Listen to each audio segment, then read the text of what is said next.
Good morning mula rito sa itaas ng village. Kitang-kita mo rito yung Opava at yung mga karatig na village. Ganyan, no? Yan, another village yan. So, umaga pa lang, walking tayo. Walking lang, walking. Huwag na yung jogging para hindi tad-tad yung tuhod. Kung makikita nyo, ang ganda ng mga bahay dito. Yan. Itong kinaroroonan ko, ibang village din to. Ang tawag dito ay Bersovici. Sa baba, yun yung Radun, Kinahana. Magkapit bahay lang to na village. Parang hindi mo malalaman na different village na kasi magkatabi lang talaga. Ang gaganda ng mga bahay dito. Ang lalaki. Yan. Tingnan nyo. So itong magandang lugar dito. Malayo ka sa baha. Kasi last year, alam nyo yung Opava, lubog sa baha, di ba? After 28 years, lumubog sa baha dahil sa bagyo. Minsan lang nangyari yun. Pangalawang beses na raw pala lumubog sa baha itong Opava. 28 years ang pagitan. So, pero dito, itong lugar na to at saka Kinahana, hindi talaga inabutan ng tubig. Kasi talagang mataas na bahagi. Tingnan natin yung Opava, oh. Yung Opava town. Yan yan. Diba? Parang malapit lang dito sa kinaroonan ko dahil sa camera. Pag zoom in mo talagang kitang kita mo. Pero ganito kalayo yan, oh. Mula sa aking kinaroonan. Yun. Sobrang layo. Okay. Sisi. Kasama ko yung aso. Lakad-lakad exercise para sa kanya. Kasi ayon sa kanyang vet, dapat meron siyang exercise every single day ng at least 30 minutes. So maganda rin sa akin para kahit tatama rin ako, may rason talagang maglakad-lakad dahil sa kanya. Maliban na lang kung umuulan or bagyo or winter. Mahilig talaga siya mag sniff. Mahilig siya mag sniff.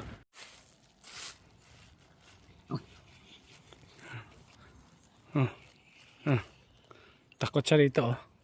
Takot siya dyan, oh. Akala niya aso, oh. Tinatahulan niya.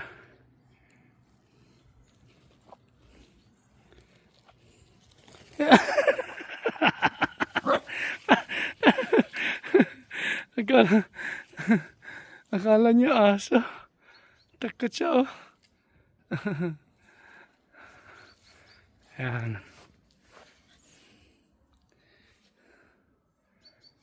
Okay. So umikot kami dalawa rito sa field.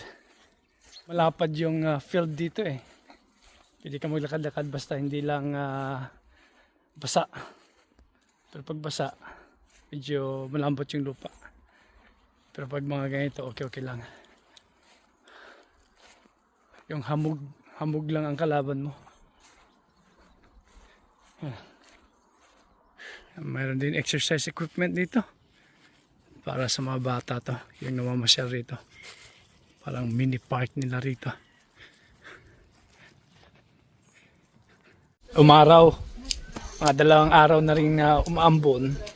Umaga talagang umuulan, pero ngayong hapon alas 5, mag-alas 5 na ng hapon, at karating lang din ni Hana galing sa trabaho. Pero nadat na namin si Maming Karito na nandito sa garden, nagkakat ng mga dahon ng kanyang halaman. So tutulungan namin si Maming Ka. Anyway, may nagtanong at may nag-request about sa update ng aking sagingan sa Pilipinas, yung investment ko sa Pilipinas na sagingan. yung farm.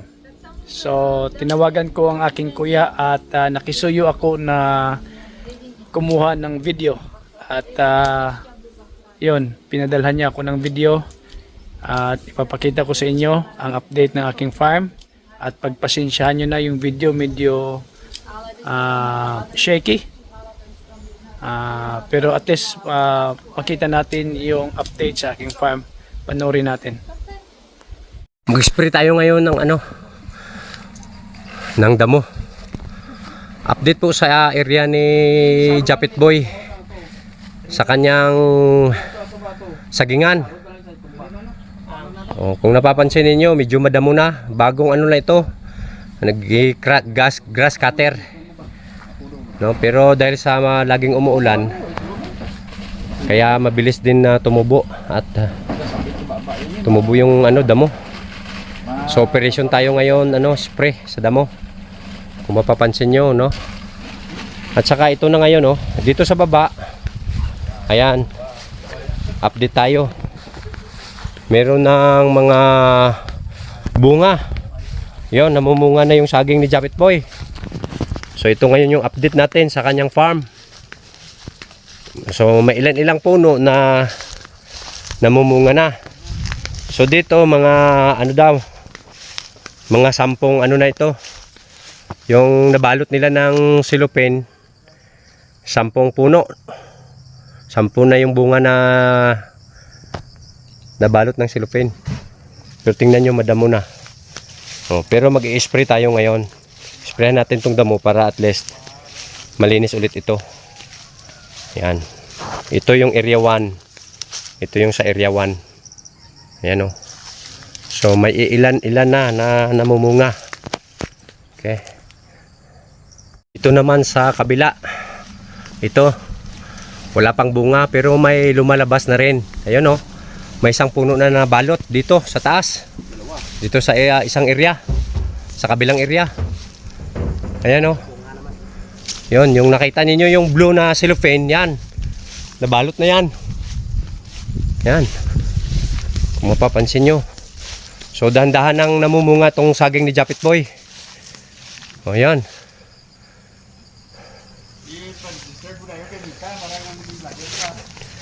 So ito ngayon yung ganap dito sa area ni Japit Boy.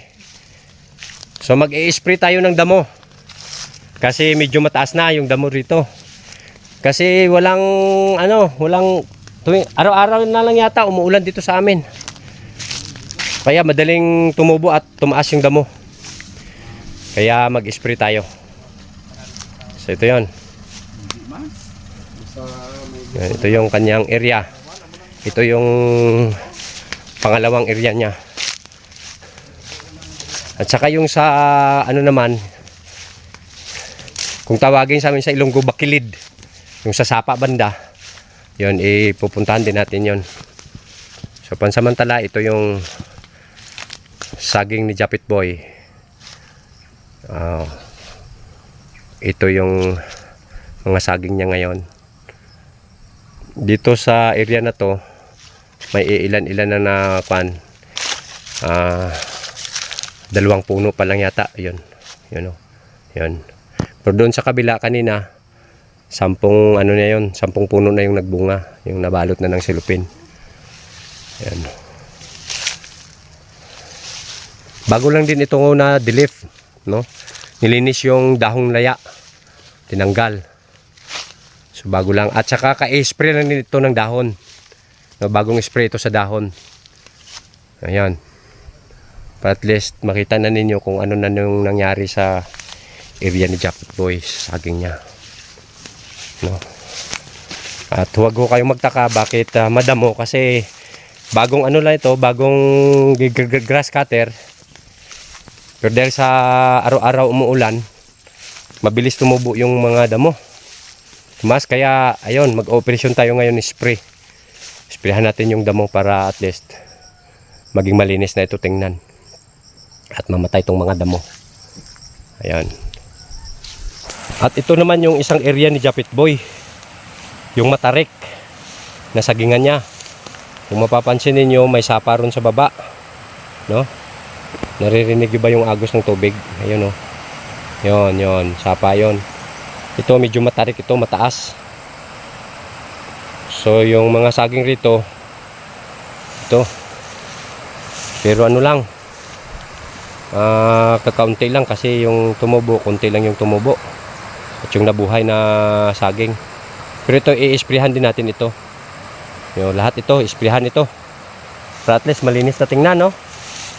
Kasi masyado nang madamo. Ang bilis tumubo ng damo. Tumaas ng damo kasi sabi ko nga, araw-araw talaga umuulan rito. Umaga, minsan hanggang hapon. Kaya ganitong nangyari, talagang mataas yung mga damo rito, mabilis tumaas. Pero ito, i-sprayhan din natin ito. Para lahat na ito, maging malinis na pagka namatay na itong mga damo na to. Saging na lang ang maiiwan. So ito, tingnan yung mabuti. Mataas ito matarik. Tingnan nyo. Matarik ho ang ano na to. Dito banda. Ito ho ay extension na nung isa na area ni Japit Boy. Pero kakaunti lang yung saging rito dahil yung nabuhay na puno na saging, kaunti lang. Pero ganun pa man, at least medyo ano to, kailangan din nating alagaan. At kailangan din natin sprayhan ito para mamamatay yung mga damo rito. Ayun. Okay. You back! You guys didn't see me? No, we did not. How's my baby? Are you good? How's school? You enjoy your time with your friends.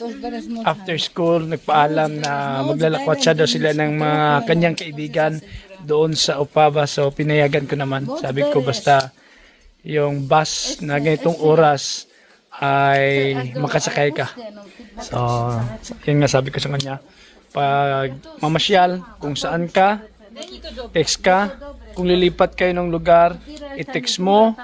Lilipat kayo uli ng lugar, i-text mo. The bus driver shouted at me. Why? It was in misunderstanding because basically there was a girl in front of me, right? And she went to ask the bus driver something. So I thought she was asking the bus driver something. So I put my card in, and then he was like, I didn't hear him, but he started shouting at me. What did he say to you? He said, "Don't." Blah, blah, blah, blah, blah. But like, I thought she went to ask him something. So Did you scan your card twice? no, once. So what's his problem? I don't know. Leave it. You know. Were you hurt? No, why would I? I didn't even hear. The bus driver Were you shouted scared? at me. Okay. Were you scared? No, not really. So, yeah. I just smiled at him like this. Yeah. Sometimes misunderstanding turns ugly. You know. No, the bus driver. Why? Because basically the girl in front of me went to talk to the bus driver. She wasn't adding any money. She didn't have any card. She went to ask the bus driver. So I thought because she might ask something, so I can just beep my card in. And what did he tell you? I didn't hear him because there's the glass. Yeah. It's like And he was like shouting at you? don't like this tone.